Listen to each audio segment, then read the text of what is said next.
ಶ್ರೀ ಹರಿವಾಯುಗುರುಭ್ಯೋ ನಮಃ.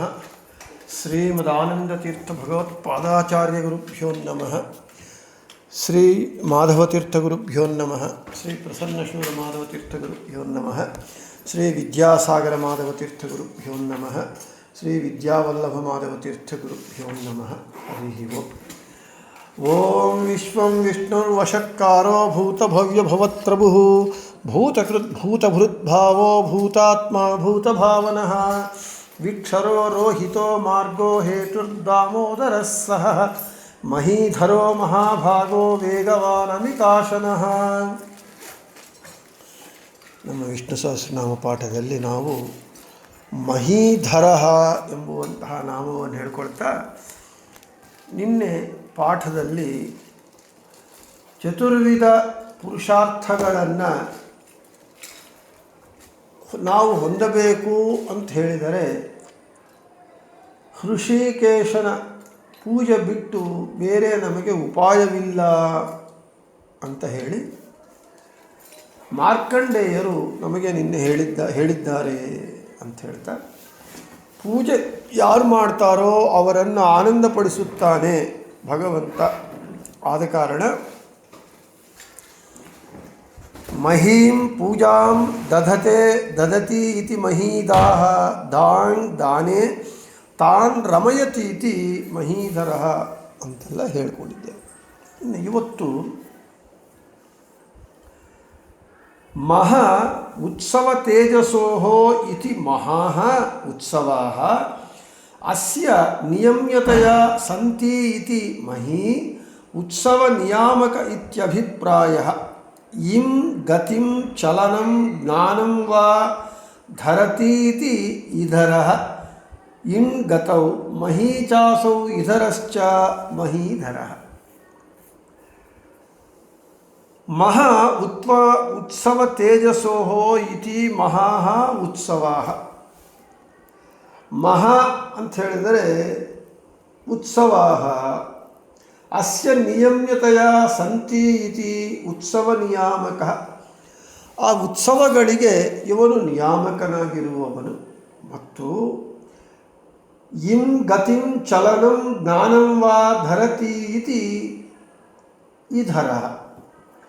ಚಲನೆಗೆ ಅಂದರೆ ಗಮನಕ್ಕೆ ಅಥವಾ ಬುದ್ಧಿಗೆ ಧಾರಕನಾಗಿರುವವನು. ಅರ್ಥಾತ್ ಉತ್ಸವಗಳಿಗೆ ನಿಯಾಮಕನಾಗಿರುವವನು ಚಲನೆಗೆ ಅಥವಾ ಬುದ್ಧಿಗೆ ಧಾರಕನಾಗಿರುವುದರಿಂದ ಭಗವಂತನಿಗೆ ಮಹೀಧರ ಅಂತ ಹೆಸರು. ಅದಕ್ಕೆ ಮಹೀಚಾಸೌ ಇಧರಶ್ಚ ಮಹೀಧರ ಅಂಥೇಳಿ ಭಗವಂತನಿಗೆ ಹೆಸರು. ಇನ್ನು ನಿತ್ಯೋತ್ಸವೋ ನಿತ್ಯತಾ ಚ ನಿತ್ಯಶ್ರೀರ್ ನಿತ್ಯಶೋ ಜಯಃ ಯೇಷಾಂ ಹೃದಿಸ್ಥೋ ಭಗವಾನ್ ಮಂಗಲಾಯತನೋ ಹರಿಹಿ ಅಂತ ಹೇಳ್ತಾ ಇದ್ದಾರೆ. ಭಗವಂತ ನಮ್ಮ ಚಲನಕ್ಕೆ ಮತ್ತು ಜ್ಞಾನಕ್ಕೆ ಪ್ರೇರಕನಾದ ಭಗವಂತನೇ ದುಃಖವನ್ನು ನಮಗೆ ಪರಿಹಾರ ಮಾಡಿ ಸುಖದ ಒಂದು ವಾತಾವರಣವನ್ನು ನಮಗೆ ಕಲ್ಪಿಸಿಕೊಡೋ ಮೂಲಕ ನಮ್ಮ ಪಾಲಿಗೆ ಉತ್ಸವಗಳನ್ನು ಅನುಗ್ರಹ ಮಾಡ್ತಾನೆ. ಆದ್ದರಿಂದ ಮಂಗಳಾಯತನಾದ ಭಗವಂತನನ್ನು ಹೃದಯದಲ್ಲಿ ಧರಿಸಿಕೊಂಡಿರುವವರ ಪಾಲಿಗೆ ನಿತ್ಯೋತ್ಸವವು ಸಂಭವಿಸುತ್ತೆ ಅಂತ ಹೇಳ್ತಾ ಇದ್ದಾರೆ. ಅಂದರೆ ಇಲ್ಲಿ ಭಗವಂತ ನಮ್ಮ ಚಲನವಲನಗಳಿಗೆ ಅವನೇ ಪ್ರೇರಕನಾಗಿದ್ದಾನೆ. ನಮ್ಮ ಜ್ಞಾನಕ್ಕೂ ಅವನೇ ಪ್ರೇರಕನಾಗಿದ್ದಾನೆ. ಅವನು ಇಲ್ಲದೇ ಇದ್ದರೆ ಅವನು ನಮ್ಮಲ್ಲಿ ಪ್ರೇರಕನಾಗಿ ಅವುಗಳನ್ನು ಪ್ರೇರೇಪಿಸದೇ ಇದ್ದರೆ ನಾವು ಏನು ಕೆಲಸವೂ ಮಾಡಲಿಕ್ಕೆ ಆಗುವುದಿಲ್ಲ. ಹಾಗೆ ಮಾಡಿ ನಮ್ಮ ಚಲನಗಳನ್ನು ಪ್ರೇರಣೆ ಮಾಡಿ ಪಜ್ಞಾನವನ್ನು ಪ್ರೇರಣೆ ಮಾಡಿ ಅದರಿಂದ ನಮಗೊಂದು ಸುಖದ ವಾತಾವರಣ, ಸಂತೋಷದ ವಾತಾವರಣ ಕೊಟ್ಟು ಉತ್ಸವಗಳು ಆಗುವಂತೆ ಮಾಡ್ತಾರೆ. ಹೌದು, ವಿದ್ವಾನ್ ಸರ್ವತ್ರ ಪೂಜ್ಯತೆ. ರಾಜನು ಅವನ ರಾಜ್ಯದಲ್ಲಿ ಮಾತ್ರ ಪೂಜ್ಯನು, ವಿದ್ವಾಂಸನು ಎಲ್ಲ ಕಡೆ ಪೂಜ್ಯನು. ಆ ವಿದ್ವಾಂಸನಿಗೆ ಉತ್ಸವ ನಡೆಯುತ್ತೆ, ಗಂಡ ಪೇರಂಡ ಹಾಕ್ತಾರೆ, ಸ್ವರ್ಣ ಕಂಕಣ ಹಾಕ್ತಾರೆ, ಪುಷ್ಪವೃಷ್ಟಿ ಮಾಡ್ತಾರೆ, ಬೇಕಾದ್ದು ಮಾಡ್ತಾರೆ. ಯಾಕೆ? ಅವನ ಜ್ಞಾನಕ್ಕೆ ಮರ್ಯಾದೆ. ವಿದ್ವಾನ್ ಅಂದರೆ ವಿದ್ವತ್ತು ಉಳ್ಳವನು. ಅವನ ಜ್ಞಾನಕ್ಕೆ ಅವನಿಗೆ ಉತ್ಸವಗಳು ನಡೆಯುತ್ತೆ, ಸಂತೋಷವಾಗತ್ತೆ. ಈ ರೀತಿಯಾಗಿ ಪ್ರೇರಣೆ ಮಾಡಿ ಅವನ ಜ್ಞಾನಕ್ಕೂ ಅವನ ಚಲನವಲನಗಳಿಗೆ ಅವನೇ ಪ್ರೇರಕನಾಗಿ ಅಂಥವರಿಗೆ ಉತ್ಸವಗಳು ನಡೆಯುವಂತೆ ಅನುಗ್ರಹ ಮಾಡ್ತಾನೆ.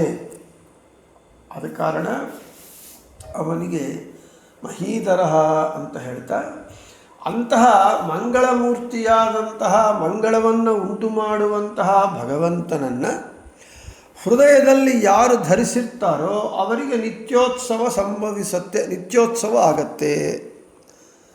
ನಮಗೆ ಬೆಸ್ಟ್ ಎಕ್ಸಾಂಪಲ್ ಅಂದರೆ ನಮ್ಮ ರಾಯರಿಗೆ ನಡೆಯುವಷ್ಟು ಉತ್ಸವ ಈ ಕಲಿಯುಗದಲ್ಲಿ ಯಾವ ಗುರುಗಳಿಗೆ, ಯಾವ ಯತಿಗಳಿಗೆ ನಡೀತಾ ಇದೆ?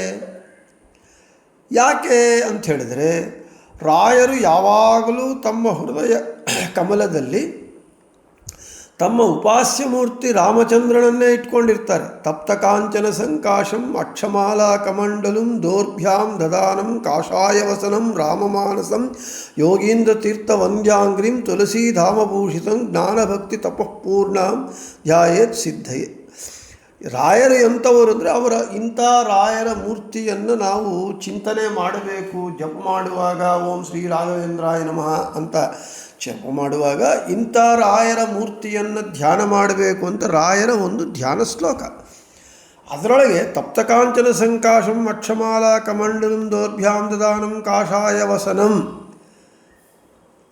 ಸರಿ, ಒಳ್ಳೆ ಪುಟಕ್ಕಿಟ್ಟ ಬಂಗಾರದಂತೆ ಹೊಳೆಯುವ ಶರೀರ ಬಣ್ಣವುಳ್ಳವರು, ಕಾಷಾಯ ವಸ್ತ್ರಗಳನ್ನು ಉಟ್ಟುಕೊಂಡವರು, ತುಳಸಿ ಮಾಲೆ ಹಾಕ್ಕೊಂಡವರು, ಕೈಯಲ್ಲಿ ಕಮಂಡಲ ಇಟ್ಕೊಂಡವರು, ಇದೆಲ್ಲ ಆಗಿ ಎಲ್ಲದಕ್ಕಿಂತ ಮುಖ್ಯವಾಗಿ ರಾಮಮಾನಸಂ, ತಮ್ಮ ಮನಸ್ಸಲ್ಲಿ ತಮ್ಮ ಹೃದಯ ಕಮಲದಲ್ಲಿ ರಾಮದೇವರನ್ನು ತಮ್ಮ ಉಪಾಸ್ಯ ಮೂರ್ತಿಯನ್ನು ಯಾವಾಗಲೂ ಇಟ್ಟುಕೊಂಡಿರೋರು. ಅಂದರೆ ಎಲ್ಲರ ಹೃದಯ ಕಮಲದಲ್ಲಿ ಭಗವಂತ ಇದ್ದೇ ಇರ್ತಾನೆ.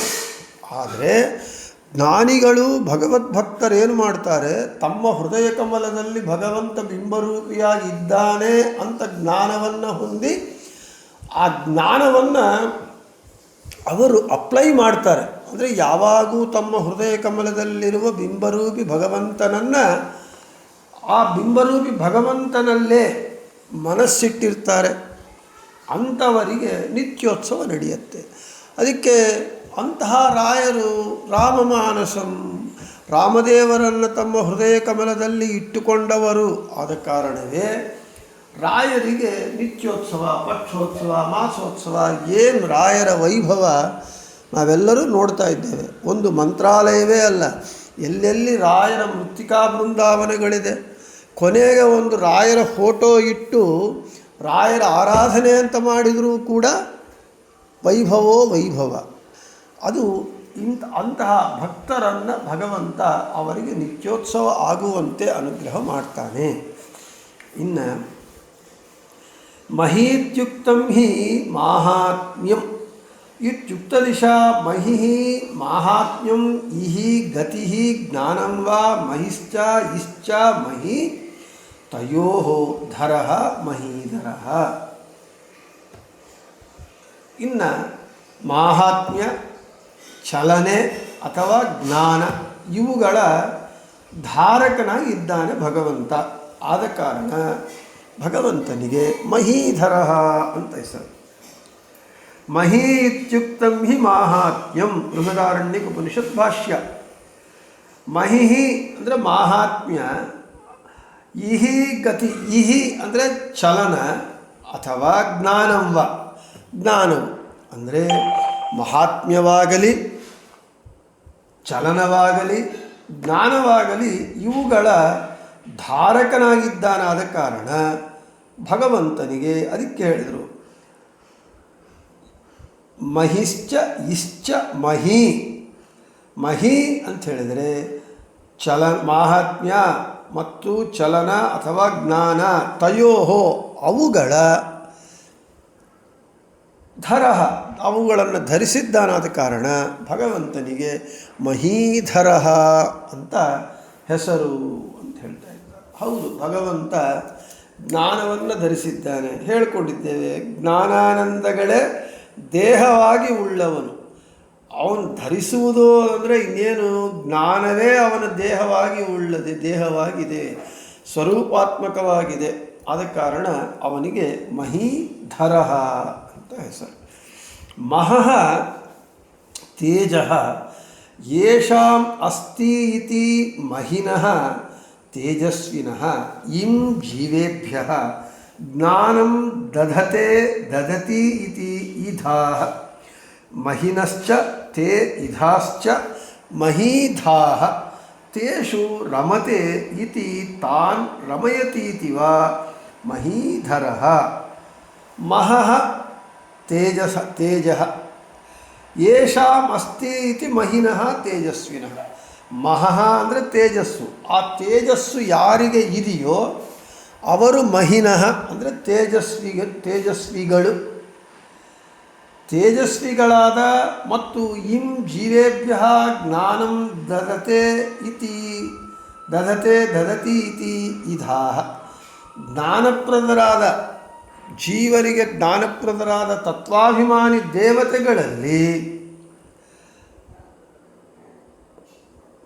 ಮಹಿನಶ್ಚತೆ ಇದಾಶ್ಚ ಮಹೀದಾಹ ತತ್ವಾಭಿಮಾನಿ ದೇವತೆಗಳಲ್ಲಿ ತೇಷು ರಮತೆ ಇತಿ ಅವರಲ್ಲಿ ಕ್ರೀಡಿಸುತ್ತಾನೆ ಅಥವಾ ಅವರನ್ನು ಆನಂದಪಡಿಸುತ್ತಾನೆ. ಆದ ಕಾರಣ ಭಗವಂತನಿಗೆ ಮಹೀಧರಃ ಅಂತ ಹೆಸರು.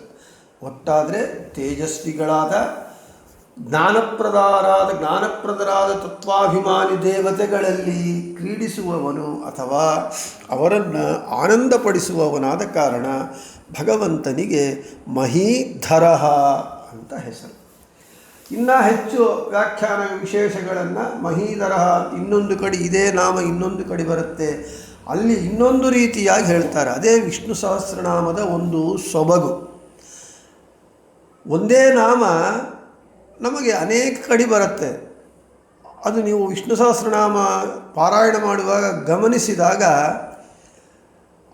ಕೆಲವು ನಾಮಗಳು ಅನೇಕ ಕಡೆ ಬರುತ್ತೆ, 3-4 ಸಲ ಬರುತ್ತೆ. ಆದರೆ ಒಂದೇ ಹೆಸರು 3 ಕಡೆ 4 ಕಡೆ ಬಂದರೂ ಕೂಡ ಅವುಗಳ ಅರ್ಥಗಳೇ ಬೇರೆ ಇರುತ್ತೆ. ಅಂದರೆ ಒಂದೊಂದು ಕಡೆ ಅದೇ ಹೆಸರಿನಿಂದ ಭಗವಂತನ ಒಂದು ಗುಣಗಳು ಹೇಳಿದರೆ, ಕೆಲವು ಗುಣಗಳು ಹೇಳಿದರೆ ಅದೇ ಹೆಸರಿನಿಂದ ಇನ್ನೊಂದು ಕಡೆ ಇನ್ನೂ ಬೇರೆ ಗುಣಗಳು ಹೇಳಿದ್ದ. ಅಂದರೆ ಭಗವಂತನ ಗುಣಗಳು ಅನಂತವಾದ ಕಾರಣ ಅದು ಎಷ್ಟಾದರೂ ಹೇಳ್ತಾನೇ ಇರಬಹುದು. ಅದೇ ವಿಷ್ಣು ಸಹಸ್ರನಾಮದ ಒಂದು ವೈಶಿಷ್ಟ್ಯ. ವಿಷ್ಣು ಸಹಸ್ರನಾಮ ಆದ ಕಾರಣವೇ ಸಕಲ ಶಾಸ್ತ್ರ ಸಾರಭೂತವಾಗಿ ನಮಗೆ ಭಗವತ್ ತತ್ವವನ್ನು ತಿಳಿಸಿಕೊಡುವಂತಹ ಒಂದು ವಿಧವಾಗಿ ನಾವು ಹೇಳಬೇಕು ಅಂತ ಹೇಳಿದರೆ ವಿಷ್ಣು ಸಹಸ್ರನಾಮ ಭಗವಂತನ ಒಂದು ವಿಜ್ಞಾನ ಸರ್ವಸ್ವವಾಗಿದೆ. ವಿಷ್ಣು ಸಹಸ್ರನಾಮವನ್ನು ನಾವು ಸರಿಯಾಗಿ ಅರ್ಥ ಮಾಡಿಕೊಂಡ್ಬಿಟ್ರೆ ಭಗವಂತನ ಯಥಾರ್ಥ ಜ್ಞಾನ ನಮಗೆ ಬರುತ್ತೆ. ಆದ ಕಾರಣ ಈ ರೀತಿಯಾಗಿ ಭಗವಂತನ ನಾಮಗಳು ಇಷ್ಟು ಮಹಿಮಾನ್ವಿತವಾಗಿದೆ ಅಂತ ಹೇಳ್ತಾ, ಇನ್ನು ಜಿಜ್ಞಾಸೆಗೆ ಬಂದರೆ, ನೀವು ಏನು ಹೇಳಿದ್ರಿ, ಭಗವಂತನನ್ನು ಪ್ರತ್ಯಕ್ಷ ದರ್ಶನ ಪಡೆದವರು ಮಹಾಜ್ಞಾನಿಗಳು. ಹೌದು, ಅಪರೋಕ್ಷ ಜ್ಞಾನ. ಪ್ರತ್ಯಕ್ಷ ದರ್ಶನ ಅಂದರೆ ಪ್ರತಿಯೊಬ್ಬರ ಜೀವರಲ್ಲಿ ಭಗವಂತ ಪ್ರತ್ಯೇಕವಾಗಿ ಉಪಾಸನೆ ಮಾಡುವುದಕ್ಕಾಗಿ ಬಿಂಬರೂಪವನ್ನು ತಾಳಿ ಅವರ ಹೃದಯ ಕಮಲದಲ್ಲಿರ್ತಾನೆ. ಈ ಜಗತ್ತಿನಲ್ಲಿರುವ ಅನಂತಾನಂತ ಜೀವರಲ್ಲಿ ಅನಂತಾನಂತ ರೂಪಗಳನ್ನು ತಾಳಿ ನನ್ನಲ್ಲಿ ನಾನು ಮಾತ್ರ ಉಪಾಸನೆ ಮಾಡುವುದಕ್ಕಾಗಿ ಒಂದು ಬಿಂಬರೂಪ ನಿಮ್ಮಲ್ಲಿ ಹಾಗೆ ಪ್ರತಿಯೊಬ್ಬರ ಹೃದಯ ಕಮಲದಲ್ಲಿ ಭಗವಂತ ಪ್ರತ್ಯೇಕವಾಗಿ ಬಿಂಬರೂಪಗಳನ್ನು ತಾಳಿರ್ತಾನೆ. ಅದೇ ಬಿಂಬೋಪಾಸನೆ ಅಪರೋಕ್ಷ ಆಗಿದೆ, ಅಪರೋಕ್ಷ ಜ್ಞಾನಿ ಅಂತ ಹೇಳಿದರೆ ಯಾರಾದರೆ ಅವರ ಹೃದಯ ಕಮಲದಲ್ಲಿರುವ ಅವರ ಬಿಂಬರೂಪಿ ಭಗವಂತನನ್ನು ಕಂಡವನು ಅಪರೋಕ್ಷ ಜ್ಞಾನಿ. ರಾಮಕೃಷ್ಣ ಮೊದಲಾದ ರೂಪಗಳು ಕಾಣುವುದು ಅದು ಬಾಹ್ಯಾಪರೋಕ್ಷ, ಇದು ಅಪರೋಕ್ಷ ಜ್ಞಾನ. ಅದಕ್ಕೆ ವ್ಯಾಸರಾಜರು ಅಂತರಂಗದಲ್ಲಿ ಹರಿಯ ಕಾಣದವ ಹುಟ್ಟು ಕುರುಡನೋ ಅಂದರೆ ಯಾರು ಅಪರೋಕ್ಷ ಜ್ಞಾನವನ್ನು ತಮ್ಮ ಹೃದಯ ಕಮಲದಲ್ಲಿರುವ ಬಿಂಬರೂಪಿ ಭಗವಂತವನ್ನು ಯಾರು ಕಾಣುವುದಿಲ್ಲವೋ ಅವರೆಲ್ಲರೂ ಹುಟ್ಟು ಕುರುಡರು. ಅವರಿಗೆ ಪ್ರತ್ಯಕ್ಷ ದರ್ಶನವಾಯಿತು, ಅವರು ಮಹಾಜ್ಞಾನಿಗಳು, ಅವರಿಗೆ ನಿತ್ಯೋತ್ಸವ ಇದೆ ಅಂತ ನೀವು ಹೇಳ್ತಾ ಇದ್ದೀರಿ, ಇಷ್ಟವರೆಗೂ ಹೇಳಿದ್ರಿ. ಅವರಿಗೆ ನಿತ್ಯೋತ್ಸವವನ್ನು ಯಾರು ತಮ್ಮ ಹೃದಯ ಕಮಲದಲ್ಲಿ ಭಗವಂತನನ್ನು ಇಟ್ಟುಕೊಂಡಿರ್ತಾರೋ ಅವರಿಗೆ ನಿತ್ಯೋತ್ಸವ ಆಗತ್ತೆ, ಭಗವಂತ ಮಾಡ್ತಾನೆ, ಅನುಗ್ರಹ ಮಾಡ್ತಾನೆ ಅಂತ ನಾವು ರಾಯರನ್ನು ಹೇಳ್ಕೊಂಡ್ವಿ. ಅದೇ ರಾಯರು ಪ್ರಹ್ಲಾದರಾಜರಾಗಿ ಎಷ್ಟು ದುಃಖವನ್ನು ಅನುಭವಿಸಿದ್ದಾರೆ. ಪ್ರಹ್ಲಾದರಾಜರ ತಂದೆ ಹಿರಣ್ಯಕಶಿಪು ಪ್ರಹ್ಲಾದರಾಜರಿಗೆ ಹರಿ ದೇಶದಿಂದ ತನ್ನ ಮಗ ಹರಿಭಕ್ತ ಅಂತ ಹೇಳಿ ಎಷ್ಟು ಹಿಂಸೆ ಕೊಟ್ಟಿದ್ದಾನೆ. ವಿಷಪಾನ ಮಾಡಿಸಿದ್ದಾನೆ, ಹಾವುಗಳಿಂದ ಕಚ್ಚಿಸಿದ್ದಾನೆ, ಅಗ್ನಿಯಲ್ಲಿ ತಳ್ಳಿದ್ದಾನೆ, ಶಿಖರಗಳಿಂದ ತಳ್ಳಿಸಿದ್ದಾನೆ, ಸಮುದ್ರದಲ್ಲಿ ತಳ್ಳಿಸಿದ್ದಾನೆ, ಎಷ್ಟು ಹಿಂಸೆಗಳನ್ನು ಕೊಟ್ಟ. ಇಂತಹ ಕಷ್ಟಗಳು ಪ್ರಹ್ಲಾದರಾಜರಿಗೆ ಕೊಟ್ಟರಲ್ಲ. ಅಂದರೆ ನಿಮ್ಮ ಮಾತು ನಿತ್ಯೋತ್ಸವ ಅಂತ ಹೇಳಿದರೆ ಇದು ಪ್ರಹ್ಲಾದರಾಜರಿಗೆ, ಇಂತಹ ಜ್ಞಾನಿಗಳಿಗೆ ಅದು ಹೇಗೆ ಆಯಿತು, ಅದು ಸಾಧ್ಯ ಹೇಗೆ, ಇದು ಮಾತು ಸ್ವಲ್ಪ ಅಪವಾದ ಬರುತ್ತಲ್ಲ ಇದಕ್ಕೆ ಅಂತ ಹೇಳಿದರೆ, ಆಗ ಏನು ಉತ್ತರ ಏನು ಅಂತ ಹೇಳಿದರೆ, ಯಾರಾದರೆ ತಮ್ಮ ಹೃದಯ ಕಮಲದಲ್ಲಿರುವ ಭಗವಂತನನ್ನು ಕಂಡು ಅಪರೋಕ್ಷ ಜ್ಞಾನ ಪಡೆದು ಆನಂದವನ್ನು ಪಡಿತಾ ಇರ್ತಾರೆ. ಆ ಆನಂದದಲ್ಲಿ ಈ ಉದಾಹರಣೆ ಪ್ರಹ್ಲಾದರಾಜರಿಗೆ ಹಿರಣ್ಯಕಶಿಪು ಕೊಟ್ಟಿರುವಂತಹ ಕಷ್ಟಗಳು ಒಂದು ಲೆಕ್ಕಕ್ಕೆ ಇಲ್ಲ.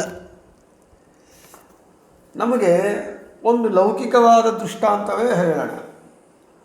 ಒಂದು ಮನೆಯಲ್ಲಿ ಟಿ ವಿಯಲ್ಲಿ ಒಂದು ಸಿನಿಮಾನೋ ಅಥವಾ ಒಂದು ಕ್ರಿಕೆಟ್ ಮ್ಯಾಚೋ ಫುಟ್ಬಾಲ್ ಮ್ಯಾಚೋ ನಾವು ನೋಡ್ತಾ ಇರ್ತೀವಿ. ಅದರಲ್ಲಿ ಪೂರ್ತಿ ತಾದಾತ್ಮ್ಯ ಹೊಂದಿರ್ತೀವಿ, ಅದರಲ್ಲಿ ಪೂರ್ತಿ ಡೀಪಾಗಿ ಇನ್ವಾಲ್ವ್ ಆಗೋಗ್ಬಿಟ್ಟಿರ್ತೀವಿ. ಆಗ ನಮಗೆ ಸೊಳ್ಳೆ ಕಚ್ಚಿದ್ರು, ಏನು ಮಾಡಿದ್ರು ಯಾವುದು ನಮಗೆ ಹಿಡಿಸ್ಕೊಳ್ಳೋದೇ ಇಲ್ಲ. ಅಂದರೆ ಅದರಲ್ಲಿ ತಾದಾತ್ಮ್ಯತೆ ಹೊಂದಿ ಆ ಆಟದ ಒಂದು ಆನಂದ ಆಹ್ಲಾದವನ್ನು ನಾವು ಅನುಭವಿಸ್ತಾ ಇರ್ತೇವೆ. ಆಗ ಈ ಸಣ್ಣ ಪುಟ್ಟ ಸೊಳ್ಳೆ ಕಚ್ಚೋದು ಇನ್ನೊಂದು ಅದು ಇದು ನಾವು ಯಾವುದು ಲೆಕ್ಕವೇ ಮಾಡೋದಿಲ್ಲ. ಅದೆಲ್ಲ ನಮಗೇನು ಅಡ್ಡಿ ಆಗಲ್ಲ, ನಮ್ಮ ಆನಂದಕ್ಕೆ ಗಮನವೇ ಕೊಡಲ್ಲ ನಾವು. ಹಾಗೆ ಭಗವಂತನನ್ನು ಕಂಡು ಆನಂದ ಪಡ್ತಾ ಅಂತಹ ಮಹದಾನಂದವನ್ನು ಪಡ್ತಾ ಇರುವಾಗ ಈ ಕಷ್ಟಗಳೇ ಆಗುವುದಿಲ್ಲ. ಅದಕ್ಕೆ ಎಲ್ಲಿ ಪ್ರಹ್ಲಾದರಾಜರು ತಾನು ಕಷ್ಟಪಟ್ಟಂತೆ ಎಲ್ಲಿ ಹೇಳೇ ಇಲ್ಲ. ಪ್ರಹ್ಲಾದರಾಜರು ಅವೆಲ್ಲವನ್ನು ತಂದೆ ಕೊಟ್ಟ ಕಷ್ಟಗಳನ್ನೆಲ್ಲ ಸ್ವೀಕಾರ ಮಾಡಿದ್ದಾನೆ, ಎಲ್ಲ ಭಗವಂತನಿಗೆ ಅರ್ಪಣೆ ಮಾಡಿದ್ದಾರೆ. ಭಗವಂತ ಆತನನ್ನು ರಕ್ಷಣೆ ಮಾಡಿದ್ದಾನೆ. ಅದೇ ಕಲಿಯುಗ ಕಾಮಧೇನು ಕಲ್ಪವೃಕ್ಷವಾದ ರಾಯರೇ ತಮ್ಮ ಪೂರ್ವಾಶ್ರಮದಲ್ಲಿ ಅತ್ಯಂತ ವೈಭವವಾಗಿ ಜೀವನ ವೆಂಕಟನಾಥರಾಗಿ ಕಳೆದು ಪ್ರಾರಬ್ಧವಶಾತ್ತು ಅದೇ ವೆಂಕಟನಾಥರು ಅತ್ಯಂತ ದಾರಿದ್ರ್ಯವನ್ನು ಅನುಭವಿಸಿದರು. ಯಾವತ್ತೂ ಅವರು ಅಯ್ಯೋ ನನಗೆ ಈ ದಾರಿದ್ರ್ಯ ಬಂತು ಅಂತ ದುಃಖಪಟ್ಟಿಲ್ಲ, ಭಗವಂತನನ್ನು ನಿಂದ ಮಾಡಲಿಲ್ಲ. ತಾವು ನಿತ್ಯ ಮಾಡುವ ನಿತ್ಯ ನೈಮಿತ್ತಿಕ ಕರ್ಮಗಳು ಜ್ಞಾನಯಜ್ಞ ಕಾರ್ಯಗಳನ್ನು ನಿಲ್ಲಿಸಲಿಲ್ಲ. ಯಾಕೆ ಅಂತ ಹೇಳಿದರೆ ಆ ಭಗವಂತನ ದರ್ಶನವನ್ನು ಪಡೆದಂತಹ ಮಹಾನುಭಾವರಿಗೆ ಈ ಸಣ್ಣ ಸಣ್ಣ ಕಷ್ಟಗಳೆಲ್ಲವೂ ಕೂಡ ಅವರಿಗೆ ನಗಣ್ಯ, ಅದು ಲೆಕ್ಕವೇ ಮಾಡುವುದಿಲ್ಲ. ಆದ ಕಾರಣ ಅವರು ಅದಕ್ಕೆ ನಾವು ಲೆಕ್ಕವೇ ತಗೋಬಾರದು. ಅಂದರೆ ಏನೇ ಆದರೂ ಪ್ರಹ್ಲಾದರಾಜರು ಆಮೇಲೆ ಎಷ್ಟು ಸಾವಿರ ವರ್ಷಗಳು ರಾಜ್ಯವನ್ನು ಆಳಿದರು. ಆಮೇಲೆ ಬಾಕ್ಲೀಕರಾಜರಾಗಿ, ವ್ಯಾಸರಾಜರಾಗಿ, ರಾಯರಾಗಿ ಎಂಥ ಉತ್ಸವ, ಎಂಥ ವೈಭವ. ಅದು ಯಾಕೆ? ಭಗವಂತನನ್ನು ತಮ್ಮ ಹೃದಯ ಕಮಲದಲ್ಲಿ ಇಟ್ಟುಕೊಂಡಿರೋದರಿಂದ, ಇಟ್ಟುಕೊಂಡು ಭಗವಂತನನ್ನು ದರ್ಶನ ಮಾಡಿರೋದರಿಂದ. ಇನ್ನೂ ಒಂದು ದೃಷ್ಟಾಂತ ನಾವು ಪುರಾಣಗಳಲ್ಲಿ ಕೇಳ್ತಾ ಇರ್ತೇವೆ. ಕೃತಯುಗದಲ್ಲಿ ಆ ಋಷಿ ಈ ಋಷಿ ಇಷ್ಟು ಸಾವಿರ ವರ್ಷ ತಪಸ್ಸು ಮಾಡಿದ, ಅಷ್ಟು ಸಾವಿರ ವರ್ಷ ತಪಸ್ಸು ಮಾಡಿದ ಅಂಥೇಳಿ. ಕೃತಯುಗ, ತ್ರೇತಾಯುಗ, ದ್ವಾಪರ ಯುಗಗಳ ಆಯುಷ್ಯಮಾನ ಬೇರೆ, ನಮ್ಮ ಆಯುಷ್ಯಮಾನ ಬೇರೆ.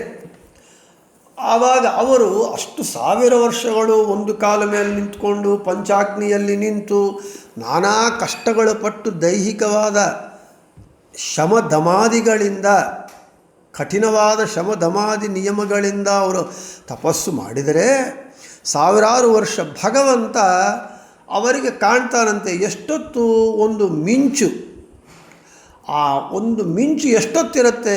ಕೆಲವು ಕ್ಷಣಗಳ ಕಾಲ. ಆ ಕ್ಷಣಗಳ ಕಾಲವಷ್ಟು ಭಗವಂತ ಅವರಿಗೆ ದರ್ಶನ ಕೊಟ್ಟರೆ ಇಷ್ಟು ಸಾವಿರಾರು ವರ್ಷ ಕಷ್ಟಪಟ್ಟು ಮಾಡಿದ ತಪಸ್ಸಿನ ಶ್ರಮ ಎಲ್ಲ ಅವರು ಮರ್ತೋಗ್ಬಿಟ್ಟು ಆ ಒಂದು ಕ್ಷಣಗಳ ಕಾಲ ಭಗವಂತನ ದರ್ಶನದಿಂದ ಆಗುವ ಆನಂದವನ್ನು ಅನುಭವಿಸಿ ಇದೆಲ್ಲ ಮರ್ತೋಗ್ತಾರಂತೆ. ಮತ್ತು ಆ ಭಗವಂತನ ಕ್ಷಣಕಾಲ ದರ್ಶನದ ಆನಂದ ಅನುಭವ ಪಡೆಯಲಿಕ್ಕೆ ಮತ್ತೂ ತಪಸ್ಸು ಶುರು ಮಾಡ್ತಾರಂತೆ ಕಷ್ಟಗಳಿಂದ. ಆದ ಕಾರಣ ಈ ಭಗವಂತನ ದರ್ಶನದ ಆನಂದದ ಮುಂದೆ ಇವೆಲ್ಲವೂ ನಗಣ್ಯ. ಆದ ಕಾರಣ ಅವುಗಳನ್ನು ಲೆಕ್ಕ ಮಾಡಬೇಕಾಗಿಲ್ಲ. ಅವರಿಗೆ ನಿತ್ಯೋತ್ಸವ, ನಿತ್ಯ ಮಂಗಳ ಇದ್ದೇ ಇರುತ್ತೆ ಅಂತ ಹೇಳ್ತಾ, ಇನ್ನು ಬೃಹತಿ ಸಹಸ್ರದ ಪ್ರಕಾರ ಓಂ ಮಹೀಧರಾಯ ನಮಃ. ಓಂ ಮದಾನಾಂ ದೇವೋ ದೇವಸ್ಯೌಜಸ ವಿಶ್ವಾಭಿಭುವನ ಭುವತು ತ್ಯಮು ವಹ ಸತ್ರಾಸಾಹಂ ವಿಶ್ವಾಸು ಗೀರ್ಷ್ವಾಯತಂ ಆಚ್ಯಾವಯಸಿ.